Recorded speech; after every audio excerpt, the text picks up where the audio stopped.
amazed by the way how passionate Kamala Harris is about when talking about abortion. I understand that I understand that people can have a view because understand that.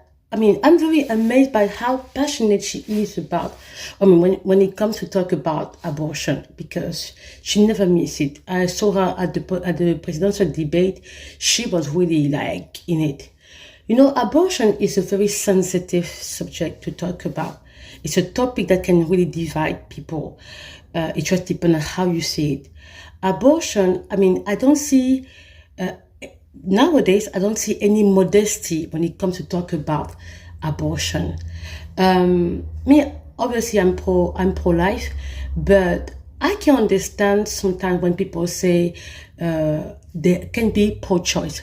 Why? Because in a modest way, I can understand if someone say if you have medical condition and medical situation that can really make the life of either of the mother of the baby in danger, and you need to be something to survive, and then you have this medical condition where the woman cannot carry properly, or you have, for example, an extra uterine, and I'll say that in English, pregnancy, that the baby came out of the uterus, okay, that is extremely dangerous, and sometimes, they have to remove the baby, or if the baby die in the womb, they can have to.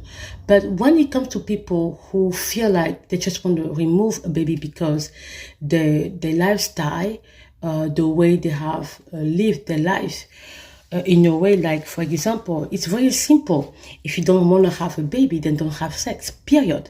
But the fact that you want to have sex, and protected sex, okay, and you want to have it like that, and you want to remove the baby because you don't want to be accountable for your action, that's where it becomes difficult to agree on pro-choice, okay? But today, I don't see any more modesty when it comes to talk about it. We are dehumanizing more and more today. And I don't see, honestly, someone who thinks like that, who just feel because I don't want to keep the baby for some reason. I want to delete the baby because I want to live my life. I don't see a lot difference with a serial killer. Sorry to say that, because both of them eliminate a life of innocent, and probably the other one is even worse. I mean, the woman practicing it can be even worse, because the innocent, okay, has never been in life, has such a pure soul, and because people who physically delete kids' life are evil, and I mean, it's clear, but not judging. I remember when I was in after I went, in university, not here, but somewhere else. I don't want to give many detail on that. I have people that I knew. Two girls, one acquaintance, and the other one was a friend. They were talking about, because they were having sex every time. Okay, it was their lifestyle, and I didn't judge it. But in my case, I didn't feel like I didn't want to do it, because I felt like it wasn't important at the time. It took me time to actually, like I say many times, to go there, to have with men. So to me, it was clear. If I don't want to be in a situation like that, I don't do it. You can control your body. You can restrain your body. You don't have to. And if you don't restrain your body, at least protect yourself or do contraception, which I didn't understand why they were talking about it. And then one of them actually says something like, "Oh, I think I have many cemetery already in heaven." I didn't understand it, because when you're not in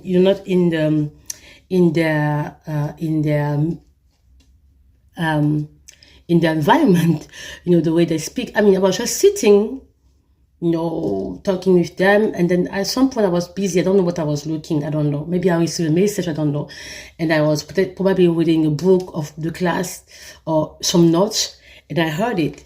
And I say, what do you mean? And they were laughing. Oh, you don't understand. So then after they were still talking, and then I understood that they were talking about abortion.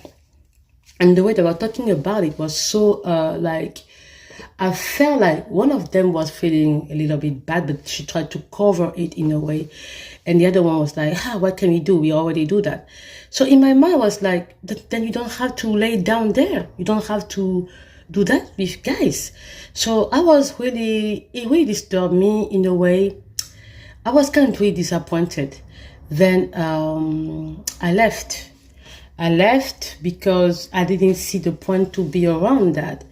And I just said, okay, girls, I have to go to class. But I didn't have, it was not good around to hear that people could be joking about deleting a life just like that because they want to satisfy the boyfriend. I felt it was too selfish and it was criminal in a way. So I just left. Not judging, but it was not healthy at all. So later on, I saw again one of them, and she again fell pregnant, and she told me, look, I have to remove it. I mean, the way they were talking about it, I cannot. I mean, why do you open your legs then? Just close it. I mean, anyway, just to say that today there is less and less modesty when it comes to talk about abortion. And I am amazed of how the VP feel really comfortable talking about it in a way, because I will really feel like as a woman, probably she will talk about it in a very modest way, because it's very sensitive as a topic. But anyway, so that was the last development. So far, I don't know what's going to happen. And tomorrow they have their election, and it's good because for those who say, oh, what you put your mouth in our business, just know that actually there are many international journalists who are now in America to watch the presidential election. Why? Because I think, like I said last time, America is an important country when it comes to showing an example of democracy. Okay, and it is important that presence are also international views are important for them to be here. Because why? Because it will make people want to cheat and comfortable, and it's important to have people from the outside, okay, coming to see how the election will take place. Because if people want to cheat, at least international people will see and probably make them uncomfortable trying to do it. So there are already many international journalists in America to watch the presidential election. We are going to watch it, and I will just close this video, my file today, with a little bit of what Thomas Sowell say about his choice if he had to vote. And Thomas Sowell, who is Thomas Sowell? Sowell, he is an American economist and social philosopher, a political commentator. He is very interesting. I mean, if you are interested to know and to learn more about people and learn about society, economy of America and everything, Thomas Sowell is the right person for that. I understood something. Having degrees at school, going to university, having all the degrees you can get, doesn't mean anything to me anymore. Because you have people who have many degrees, and when you talk to them, you're like, okay, wow. But you have people or maybe don't have all these degrees sometimes, or have all the degrees, but when you talk to them, you can feel how the person is educated. Being educated is not about having degrees, it's how you perceive life, how you learn from life, and how you understand things, and how you actually go and learn from other people. And people who are educated, you can tell when you are around them, you learn a lot from them. You never leave them empty. When you leave a conversation with them, you always leave with something that you've learned with them.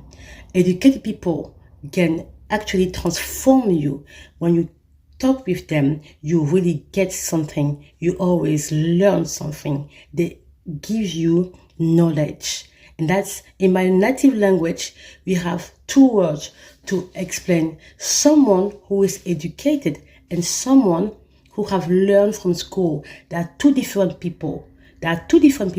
Someone who went to school can actually also be stupid in the way he thinks or she thinks.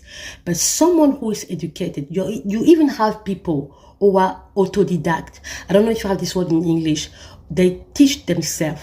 Even in this book, I've seen that many of these presidents were sometimes at the beginning, some of them were self-taught.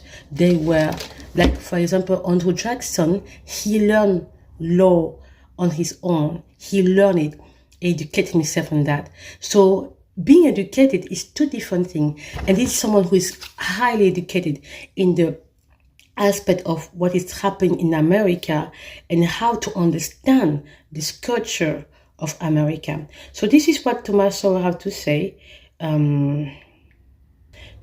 Why he will vote Donald Trump. Let's see. Your longtime friend, Walter Williams. Now we come to current politics. The bottom line is that President Donald Trump does not have the personal character that we would want our children to imitate, but, save his misguided international trade policies, has turned out to be a good president. Tom? I think his policies have been, by and large, policies that were far better than that of previous Democratic or Republican administrations. So I go by the consequences. Okay. I mean, he hasn't produced the right rhetoric, but the fact is that unemployment among low-income people, Black, Hispanic included, is at a level that is far lower than it's been in decades. The economy is booming in a way that no one had predicted. People like Paul Krugman was saying that when Trump gets in, the economy is going to tank. No. So if you want to watch it, it's on YouTube. It's very interesting. You hear what he say that, yeah, I mean, maybe you don't like the way the man speak, but you have to go to the work he's doing, okay? My prayer is that he win this election. That's all I can say. If America makes the right decision, it should be Donald Trump. Yeah, but anyway, I don't want to say too much. I mean, people have the right to choose whoever they want. But for us from the outside, many of us would definitely see Donald Trump as the right person for the White House. Thank you and bye.